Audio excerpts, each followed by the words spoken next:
Hey guys, Tyler here, and today we're taking a look at the third set of changes for the summer 2021 balance patch.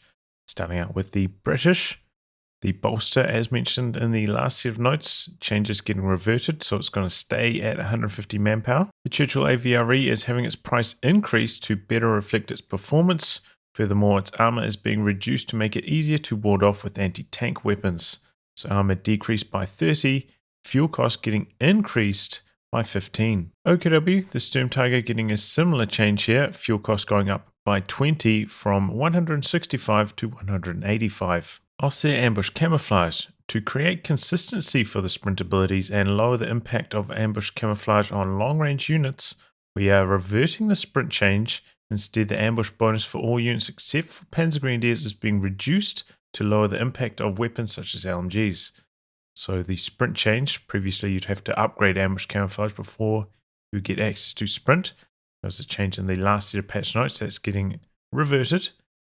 And now instead, the ambush bonus is going down from 50% accuracy bonus to 25% accuracy bonus. Grenadiers STG-44 for veteran squad leaders is being boosted to provide increased firepower for the unit. So these are the ones available in German infantry. The STG near burst duration is getting increased from 1.25 seconds to 1.5 seconds. So the bursts are going to be 0.25 of a second longer at near ranges, and the near accuracy is getting improved from 0.55 to 0.75, so slightly more accuracy, so a bit more DPS overall close range for the STGs.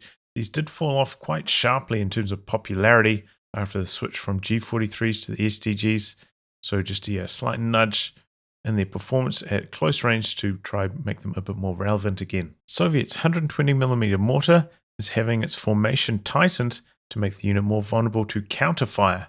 In comparison to the pack howitzer, regular mortars, and the infantry support gun, the unit is difficult to dislodge with indirect fire weapons due to its spread out formation, in addition to only being animated for one model. So when the gun drops down to one model, it can still retreat, whereas for everything else, they'll get decrewed when they come down to one model. It is at 5 models to slightly compensate for that, but still is an advantage overall. Taking a look at the 120mm mortars formation pre-patch, and we can see the issue here at the moment. They're just like incredibly spread out. The gunner is over here, and the models are basically as far away from the gunner as they could possibly be. See the regular Soviet mortar over here, much more tight formation overall, closer to the gun. Maybe like this model here is kind of comparable to that one, but the rest of them much more tightly spaced. Here's the pack howitzer again. You know, even 3 models on the gun, and then the other models standing very close. Maybe this one kind of comparable to the average Soviet heavy mortar model. And his infantry support gun again. Like, look at the distance between here and here and here and here. Very, very spread out formation of the 120mm mortar, and that makes it, you know, hard to decrew with tanks because the models are so far apart, or return fire from other pieces of indirect fire if you're trying to go toe-to-toe in that department. So changing the formation, let's see how it looks. And here is the revised formation for the 120mm mortar. You can see the models now much closer to the gun and kind of standing in front of it as well, dissimilar to the other indirect fire pieces where the leftover crew models have been standing behind. Kind of reminds me a little bit more of the machine gun formations at the moment, the way that it's spaced out. The B4 howitzer recharge is getting decreased slightly from 100 to 90. So previously in this patch, there was an increase from 70 to 100. So it's getting reverted ever so slightly. The M8A1 Scott is having its barrage slightly tweaked here to deal increased damage within 1 meter. This also comes with a very limited one-hit kill radius to help it bleed manpower on direct hits. So the near AoE distance is getting decreased from 1 to 0.25. But the near AoE damage is getting increased from 0.75, so no chance of getting a kill on a direct hit to a chance of getting a kill on a direct hit. So now the Scott's Barrage will actually be able to kill models when it lands a direct hit rather than just do a lot of health damage. On top of that, the veterancy requirements are also being decreased by about 20% here. Alright, trying out the revised Barrage on the howitzer with the new AoE profile, see how it goes. Got a big cluster of Fox Grenadiers here. Let's see what the Scott can do.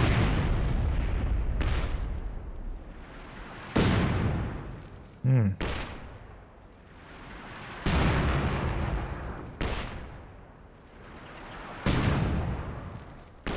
complete. Hold fire.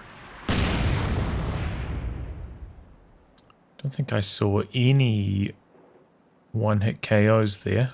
Let's try that again. I didn't really change the spacing, so they're still a little bit off kilter and whatnot from the last barrage, but we'll see if we can get a one-hit kill on any of these squads, any of these models. Field promotion.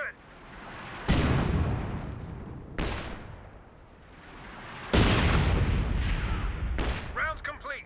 Breach clear. Third time's a charm, maybe.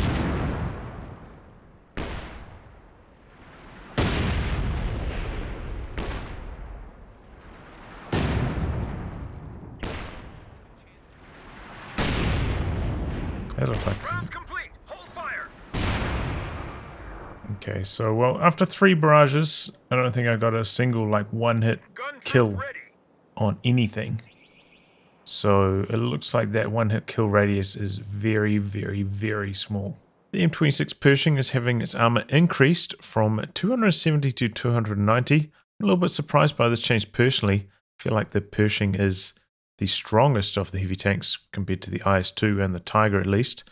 So this is a little bit of a confusing change for me, but alright. And finally the bug fixes. Fix an issue where the magazine of the boys anti-tank rifle for infantry sections was misaligned. Captain and assault officer combat buffs no longer force the squad to face their target. Here we are in the live version taking a look at the heroic charge. Can activate it on this section. And you can see that the assault officer spins around to face the section. Look at the captain's on me now as well, V1 ability. And yeah, the captain spins around to face the squad. Alright, and now we've got the officers shooting at the squad. We're going to heroic charge the section behind it.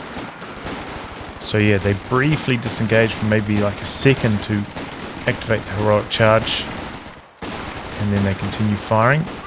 We'll look at the same story with the captain. Yeah, so to activate these buffs, they have to spin around to face the squad. And that does mean that the officers themselves stop firing. And here we are in the patch version, testing out the heroic charge. Notice the officer facing this direction. Does not turn around.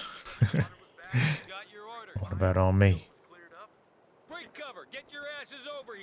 Yeah, no movement at all from the officer. Now I just wanted to see if they would interrupt their firing on the enemy squads after this change. You don't even hear them say hurrah or anything. That's interesting. Captain does.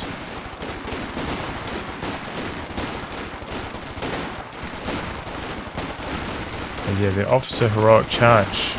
By them firing at squads and disabling the sound effects, they don't make that hurrah noise anymore. Interesting. Raid and assault sections should now use the correct winter skins.